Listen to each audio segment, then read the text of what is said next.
Благодарам, господине Мицовски. Почитувани колеги пратеници, почитувани представници на владата, почитувана македонска јавност. Овој скандал и оваа рашомонијада која што ја прави власта на денот на поставување на пратенички прашања се нема случајно ни во најминималните демократии во светот. Двете коалициони партии од власта, замислете, на денот на поставување на пратенички прашања, кога треба да се обратат пратениците, посебно од опозицијата, во ситуација кога имаме безброј скандали во Република Македонија, имајќи во предвид дека минатиот месец, согласно деловник, не се одржа седница, па ја поместивме за денес, владата, односно коалиционите партнери, измислуваат кавга меѓу себе со одлагање на почетокот на седницата за пратенички прашања.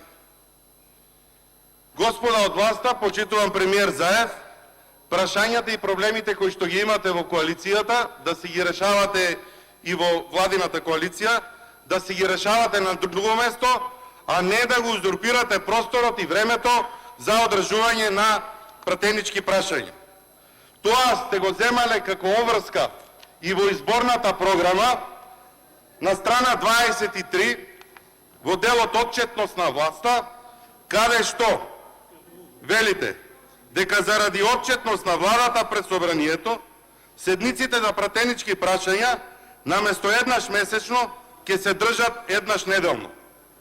И сега, и тоа еднаш месечно кое што треба да го држиме, пробувате на разни начини да го ускратите, се со една цел да не бидат медиумите присутни и да не ја пренесат критичката мисла од страна на опозицијата, посебно во услови кога во државата се случува хаос. Во услови кога во државата правосудството, владењето на правото се клекнати на колена, власта на разни начини бара начин да ги изигра сите овие скандали кои што се случуваат околу неа. Процедурална забелешка. Господине Мицовски, злоупотребувате говорницата, а имате прв 12:30 часот е комисијата е за седницава. Значи сега ако сакате да ми влегувате во збор, ајде ние ќе дебатираме. Меѓутоа 12:30 е часот, од 11 е закажана на седницата и сега ми викате вие сте први за поставување пратенички прашања. Направете услови да ги поставиме тие прашања. А не вака со ситни фори да купувате време и да избегнувате одговори пред македонската јавност.